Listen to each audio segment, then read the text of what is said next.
Hopefully it's not too noticeable, but I'm a little sweaty right now, and I'm gonna be a little sweaty because whenever you make a video with your air conditioner on, people bitch about just a little bit of humming. But it's summer in Texas right now. The high is supposed to get up to 98. The low is only gonna be like 80. So guess what? It's either you're gonna see me sweating or you're gonna hear the air conditioner. One or the other. If people start bitching about my sweat, I'm gonna turn on the fucking air conditioner, and you're gonna have to deal with that. So,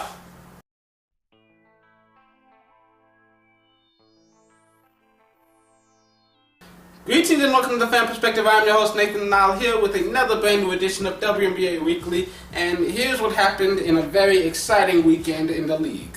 We start on Friday where we had a full slate of games. First of all, Katie Douglas had a team-high 18 points, but the Mystics had 4 starters in double figures, led by Emma Meesseman, who had a big double-double with 22 points and 13 rebounds as Connecticut's win streak comes to an end.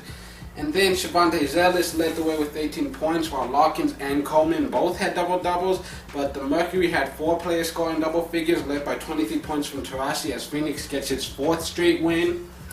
Then Delle Donne, after her last game, she wasn't feeling too well, so she went back home to Delaware to continue receiving treatment for her disease. As of right now, there's no timetable for her return. Hopefully they'll update us soon. But until then, in her absence, Epiphany Prince, she led the team with 30 points, 5 assists, and 5 steals. As the Sky, they managed to grab a win. And then in the last game of the night, Maya Moore, she led the team with a 20-point and 10-rebound game. But Camille Little led the way with 31 points. Sue Bird, she was 1 assist short of a double-double as the Storm, once again, for the second time this season, defeat the Lynx. They seem to have Minnesota's numbers so far. Then on Saturday, you only had one game, but it was an exciting one. Diggins, she led the team with 29 points. Odyssey Sims and Courtney Paris both had double-doubles. But Nneka, she led the team with 22 points. Jontel Lavender added a double-double as well. And the Sparks, they managed to move past Tulsa, grab an overtime win.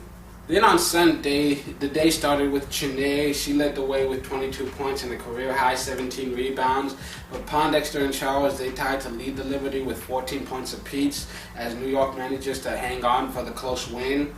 Then Monique Curry led the team with 18 points and 7 rebounds, but the Silver Stars, they had 5 players in double figures, led by 17 points from Becky Hammond, as they were in control basically the whole way. Then you had Johnson, Sims, and Diggins all tied to lead the team with 16 points. But Brittany Griner, that was the story of the night, 21 points and a WNBA league record 11 blocked shots on the game. The previous record was 10, held by Lisa Leslie and Margot Didek. She also managed to grab 8 rebounds, so 2 more boards, and she would have had a triple-double. It doesn't matter anyways, though, because the Mercury still won their 5th straight game. Then Zellous once again led the team in points with 18, but McCautry, she led the team with 20 points. D'Souza added a double-double. The Dream get the win. And Sue Bird, she's looking like her old all-star self. She led the team with 21 points, 7 assists. But McCarville, she led the Lynx with a season-high 22 points. But Maya Moore, she added a decent stat line as well, 14 points, and she led the team with 8 rebounds, 7 assists, and 4 blocks, as the Lynx finally managed to get a win against the Storm. So, if the Storm make it into the playoffs and they end up facing it against the Lynx are definitely going to be hoping for home field advantage. So after this exciting weekend, here are the current standings.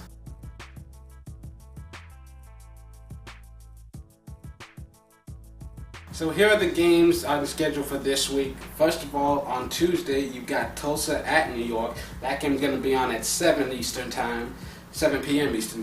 Why would you play a game at 7 a.m.? Back to the subject. Both of these teams are struggling. New York is starting to look better. They've won 2 of their last 3. Tulsa, they've lost 2 in a row, and they're still struggling on the road.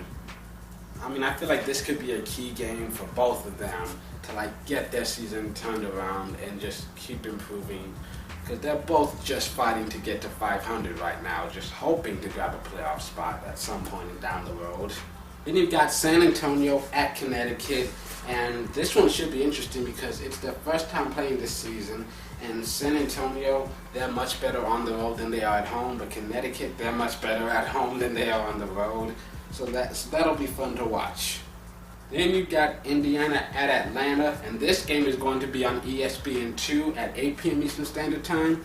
And Atlanta, their only home loss of the season came against Indiana.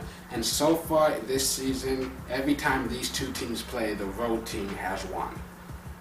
So we'll see if that continues.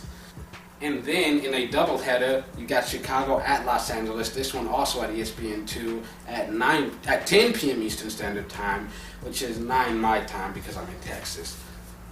When they played earlier this season, Los Angeles dominated, but at that time, Delle Donne, that was the last game she played before she started sitting out because of her Lyme disease. She started feeling the effects while she was playing that game, and they didn't have fouls yet. They didn't have Prince yet. It's a completely different team right now, so this is one of those you just kind of have to watch and see what happens.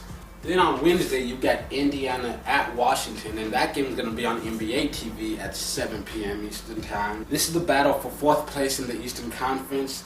The Fever, though, they've lost 4 in a row.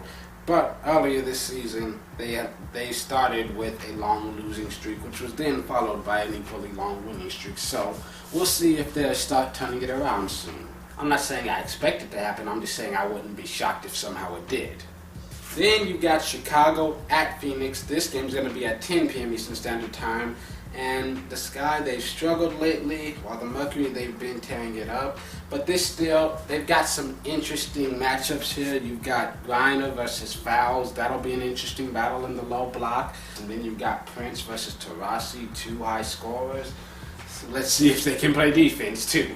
Then on Thursday, you've got 3 games. You've got Tulsa at Connecticut. That one's going to be at 7 p.m. Eastern Standard Time. And this is the first time this season that we get to see the top 2 draft picks going against each other. And Tulsa, they've been one of the worst teams in the league on the road, whereas Connecticut, they've been one of the better home teams in the league. So, then you've got San Antonio at Minnesota at 8 p.m. Eastern Standard Time. And Minnesota has dominated this so far, winning both at home and on the road. You've got Los Angeles at Seattle. Seattle, they lost their season opener at home to Los Angeles, and there's currently 0-2 against them. But the Storm, they're playing much better now, and they're doing well at home so far, so this should be a fun matchup either way. Well, that's it for this week. Tune in on Friday for hopefully another all-new edition of WNBA Weekly, but I can't say for 100% certainty because, hey, life, shit happens. But this has been The Fan Perspective. I'm your host, Nathan Lyle, and I hope you enjoy your week.